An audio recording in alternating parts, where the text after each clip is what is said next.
look at that, it's so ugly. Just no, God, no. No, no, no, no. It scares me and I don't like it at all. What is this? Why is this? Who wanted this? Plain and simple, it's ugly. Feo, muy feo, muy feo. Hey y'all, Patrick here. And okay, there's a lot of ugly bases, but my God, you guys have opened the floodgates with some really bad ones. So let's jump into it. Ugly Bases Volume 3. Decepticles reviewer says, what's your opinion on Cliff's iconic base?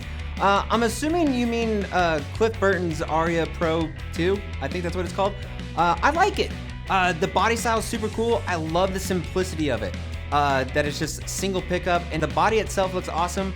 The headstock leaves a little bit to be desired, but overall, pretty good looking. Fodder says, the Warwick Rex Brown Reverso is uglier than a battered hamster. It's something. Whether you're standing up or sitting down, that just can't be comfortable to play. I mean, it's a Warwick, so I bet it sounds awesome. I bet the neck feels awesome. There's something about it. Like, obviously, it's like a reverse style of like an Explorer type, I guess, but and the skull inlay too is just, why? I don't know. There's something about these like super like badass little things that like are on certain signature bases that are just, I don't know, they're just, you're not 13 anymore, you know? Ali Gary says, hey Patrick, what do you think of the Kloss bases? And I went on their website, and some of them are pretty awesome. And then, yeah, this headless one, I really like the overall style of it, except for, you know, that giant just single cut part just coming way up. I hate that. I hate that style. It's terrible. I love that it's headless. It looks really cool that way. The really cool inlay is super unique. It's not something that's trying to be badass or edgy in any way. It's something that I think is, you know, really cool looking, and that it's like glow in the dark too is a really cool touch. And then we get to this one, which looks, I don't know, like it kind of reminds me of an Ibanez Iceman, also an ugly base, but just like super pokey at the end. There's a lot of stabbing looking bases I've noticed. And the headstock too is, oh, stop it. Builtin says the Dean Demonator Chaos base, wicked awesome. It's actually wicked ugly. And I mean, first of all, it's a Dean. It starts with a headstock, done. I don't actually need to say anything else besides that.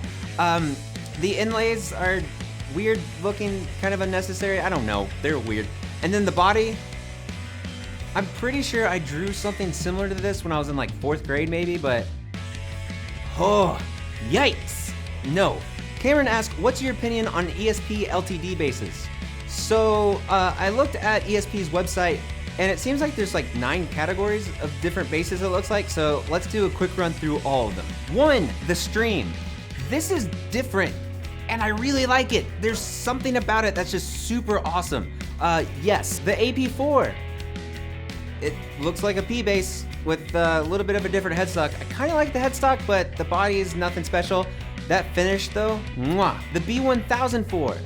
It's fan fret, that's cool. The body looks like it's almost there, but then not good enough, in my opinion. And then I hate LTD headstocks that look like this, just that. The B5E, this is the same style pretty much, but in 5-string. Is it weird that it looks uglier to me in a 5-string version? Huh, I don't know. The AP4 Black Metal, this is just a different version of the AP. It's a P-bass style body, but I like this one a lot more. I don't know why. Maybe it's just because it's all blacked out, which is super cool. And then you have just the one humbucker. You have that slick looking Babix bridge. And then the headstock, it looks okay, but reversed, it looks kind of cooler. I don't know. I like this one. The D5. There's nothing special about this. I don't even think I would buy this on Craigslist if it was like $100. The F415 FM. Why? I mean, I'm sure some people look at it and they're just like, I've been waiting for this my entire life. But it really just looks like LTD got a team of designers that were actually spiders disguised as guitar designers, and it's weird. I don't like it. And it's just plain and simple ugly. So no. The GB4. Yes and yes. this is just cool to me. Not only the color, but the body style. It reminds me of a Jazz Master from Fender, but different in a really good way. And then the headstock too is different than the other LTD headstock that I like, but this together just works really well. I really, really like this one. The RB1004 SM. What a name. The body looks too long. The headstock I hate. I love the wood though. The wood looks cool, but the pickups, they seem like really far apart, don't they? Like extremely far apart. And you know, that makes for more of a tonal difference, I guess, but it just looks so strange to me. And finally, the TL5 SM. I already don't like acoustic basses as it is, and this one's not changing my mind at all. No. One caster asked, the Blasius Katana is the ugliest but the most comfortable bass I've ever played. It's ugly. It's really ugly, but it does look like it could be comfortable, maybe? I don't know. It's all over the place. Just no. God, no. No. The single cut, oh man, I hate how far in it goes in on the body. The double cut looks even worse, and it looks like something out of a different dimension, and it scares me, and I don't like it at all. But the headstock, I actually don't mind at all. I actually really like the headstock. Over on Patreon, Sebastian says, a lot of people hate on the Ibanez SBV basses, but I actually love them. Probably because the bass player from GoGo 7188 used to play them. And I don't see it. Sebastian, I love you, man, but I don't see it. But this style actually has quite a cult following. And I'm sure they play and sound really good, especially if they're Japanese made, but the award for most hockey stick looking headstock does go to this bass.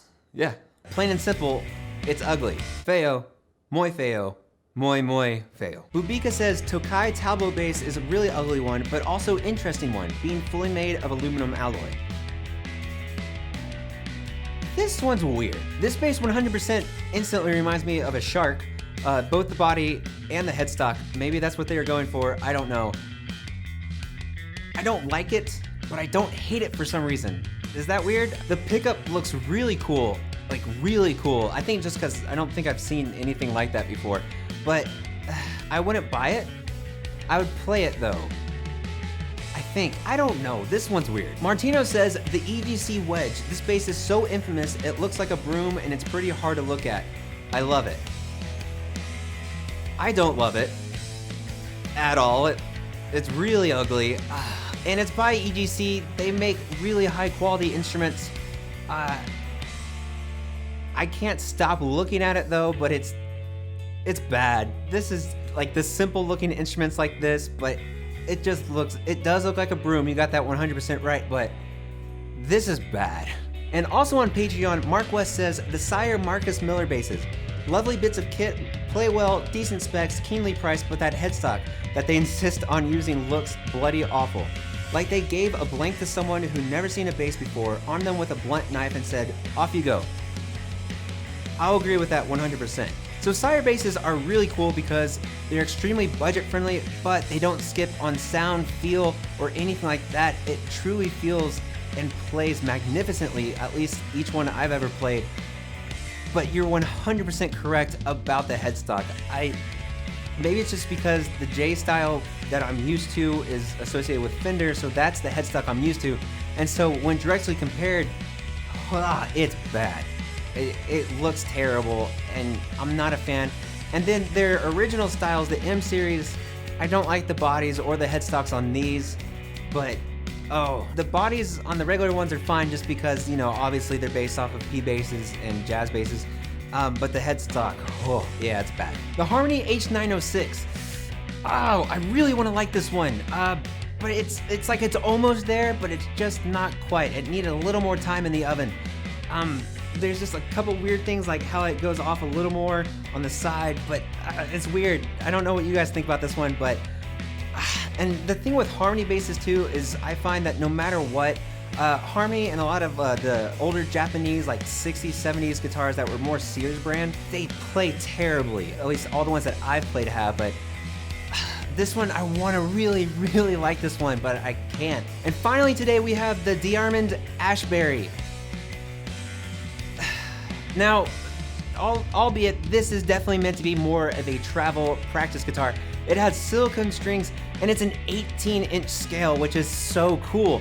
I really love the idea of it being small, travel, practical in that sense, but man, I feel like they still could have done better because my God. It's one of those things that you look at and you just say, what is this? Why is this? Who wanted this? But at the same time, I ask those questions and I say, I want one, even though I know it's hideous. But thank y'all so much for watching, for your suggestions, and really for like spreading the videos around, because the first two have done really well and there's a lot of comments too. I absolutely love that. And I really like doing the series too. And of course, if you like this video and haven't subscribed yet, go ahead and do that for more of these and more bass videos just in general. I know the people that disagree with me have already commented, unsubscribed, and disliked this video. And you know what, that's fine, I accept that. But at the same time, these are just opinions. Come on, come on. And if you want to be like these beautiful people right over here and help support the channel, head over to my Patreon page for things like early access to videos, giveaways, and more. But thank y'all so much for watching as always, and I'll see y'all next time.